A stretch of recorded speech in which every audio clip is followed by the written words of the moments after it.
The CattleUSA Daily Podcast. I hope that you guys are having a phenomenal day. Today we are going to be talking about doing things differently. What does that look like in ag? And the fact that different is actually a really great thing, even though in the moment when you are doing things differently, there's a lot of doubt that creeps in. There's a lot of anxiety. There's a lot of imposter syndrome, a lot of second guessing. Am I doing this right?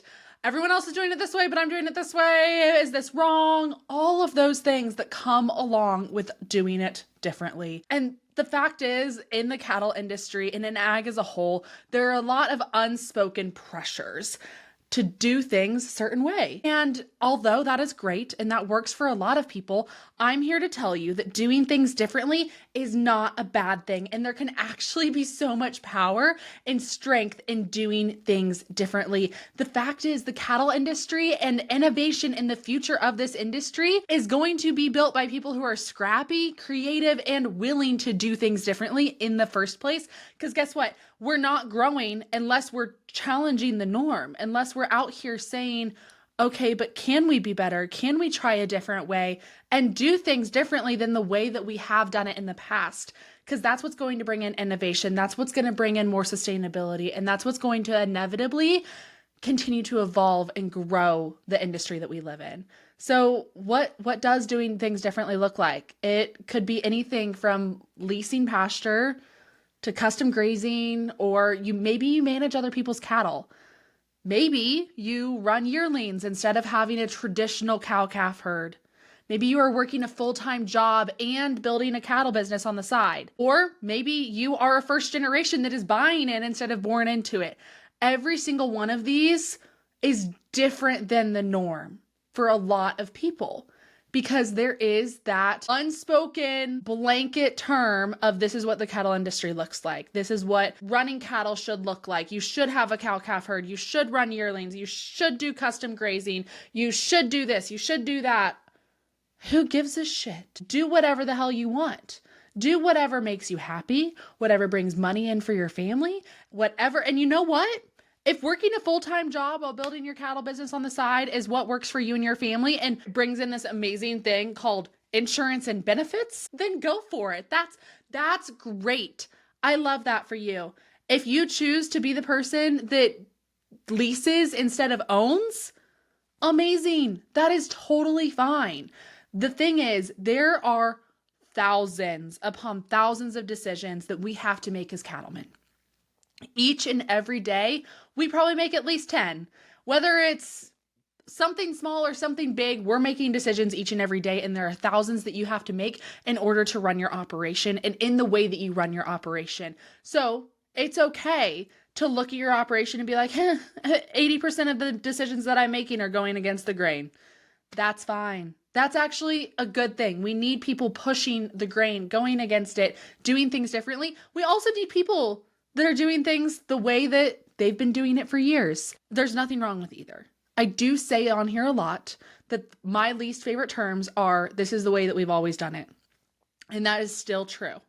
But there does come a situation where if you're trial and erroring at least 20% of your business and letting the rest of the 80 be kind of this is the way we've always done it, or this is the way we've done it for the past few years and this is what's working for us, I'm fine with that. As long as you are looking at portions and parts of your business and asking, where can we build? Where can we do things differently? Where can we continue to grow? As long as you're doing that, I'm okay with the thought process of this is what's working for us on this side right now. What I'm not okay with is the closed-mindedness that comes with those words. So it is okay to do things differently. And the thing about doing things differently is there is a lot of self-doubt that comes in with this. A lot of imposter syndrome, a lot of just anxiety around, am I making the right decision? And with that, there's a lot of myths. The fact is, the cattle industry, like I said, has aspects of it that are just kind of like predetermined. Like, this is how it should look. This is how you should be doing it.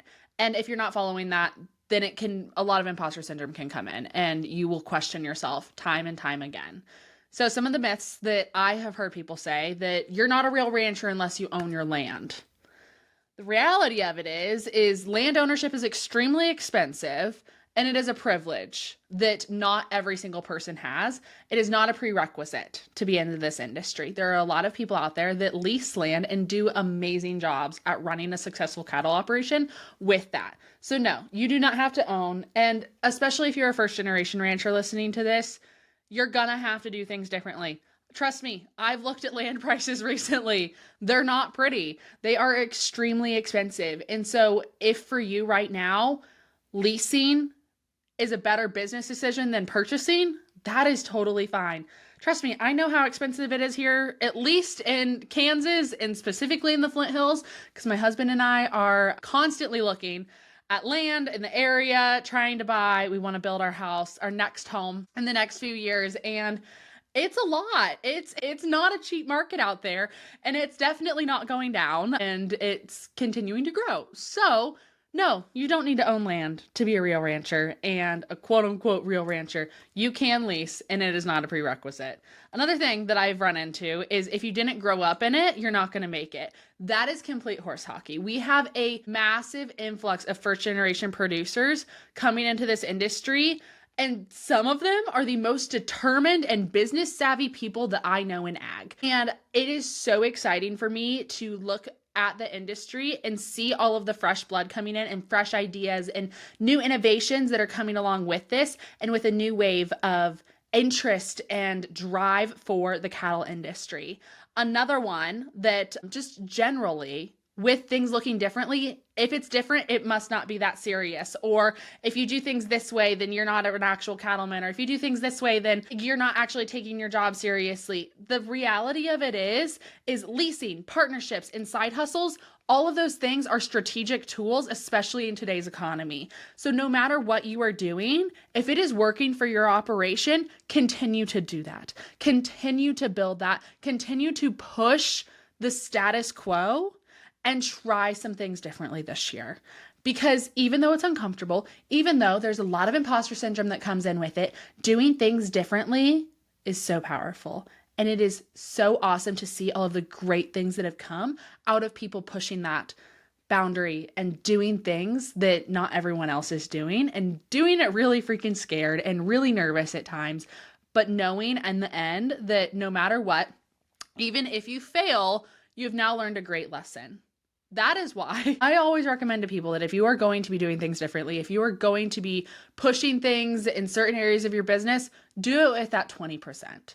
Pick a percentage that you can look at and take that unprecedented risk on of your business. It is not smart to look at 100% of your business and say, we're going to risk the whole thing. Like, we're going to risk it for the biscuit. No, don't do that, please. That is a great way to give your banker a heart attack, if I'm being honest.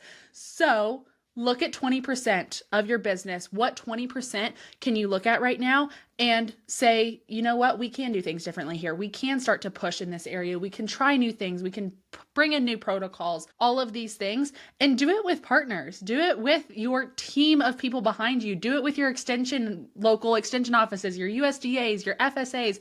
Do it with your bankers and your attorneys, and get that team of people behind you that is going to help you build a really great business plan, and look at this and say, hey, we're going to do things differently. And that's great. This is our risk. This is the potential reward. And here's how we're going to go about it. The thing is this industry needs untraditional producers. More people equals more resiliency. More people continuing to enter this industry and stay in this industry means we have a very resilient industry. Also, new models of doing business often lead to better efficiency and profitability. Someone, somewhere down the line, had to do things differently in order for us to have the research and everything that we have right now in ag. We're not doing things the same way that we did them 10 years ago or 50 years ago or 100 years ago, and that's because people decided to do things differently and try new perspectives. So don't be afraid to bring in different experiences and bring in that fresh perspective. This also goes to what we talked about last week of when fresh perspective gets brought in, do not close yourself off to it.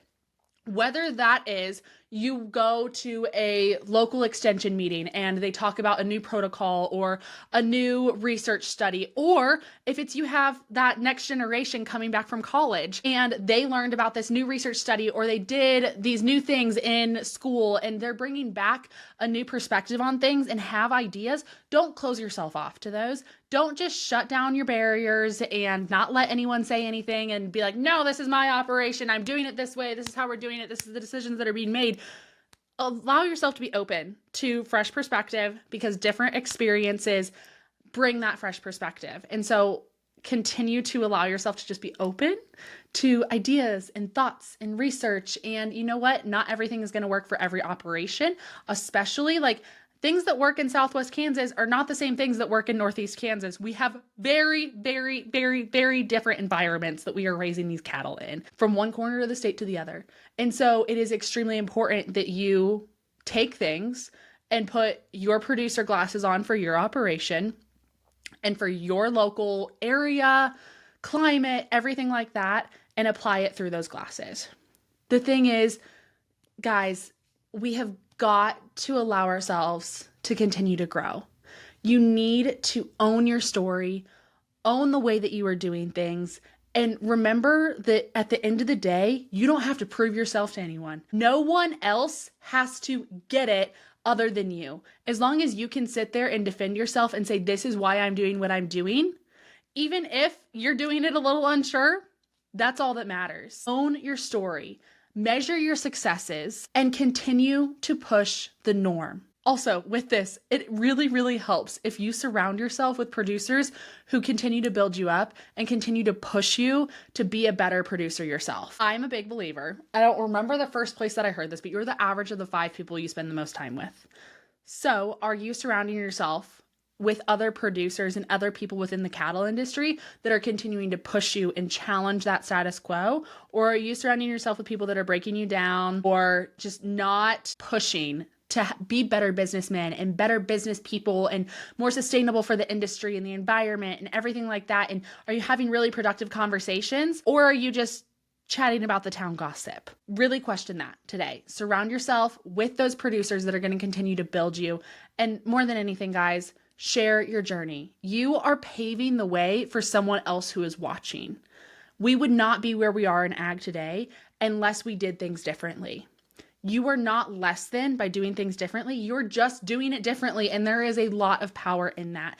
And it's uncomfortable right now, but the more uncomfortable you get, the more comfortable you're going to get with being uncomfortable. So allow yourself to do things differently and don't judge other people for doing things differently, because we need innovation. We need growth. We need people who are willing to go against the grain in certain areas of their business to continue developing and growing their industry. So I challenge you guys today, look at your business. What 20%, 10%, 5%, if you really don't want to try and risk anything, 5% of your business can you look at today and decide to do things differently? Decide to push the status quo for your business and for the industry as a whole to continue to bridge that gap between our growth that we are on the verge of, or for so many business people and so many producers within this industry. If you just keep pushing that 5, 10, 20%, you're going to see amazing differences in not only yourself as a person, but also in your business. Thank you guys so much for listening to another episode of the CattleUSA Daily Podcast. I hope y'all enjoyed today's little chit chat and little discussion about doing things differently. If you guys enjoyed today's episode, make sure you like, subscribe, rate, review, do all of the things. We really appreciate it here at the team. I know I say that every single week, but we really do. And thank you guys again for being around and sticking with us through all of these episodes. We're almost at 100 episodes, guys, which is crazy. I think we're going to hit it next week. And it's been an amazing almost 100 days with you guys doing this podcast and bringing this timely information to all of you every single day. So make sure you check out those show notes, check out all of the CattleUSA links and resources that we have down there for all of you guys. And as always, we'll see y'all on another episode next time. Have a good one, y'all.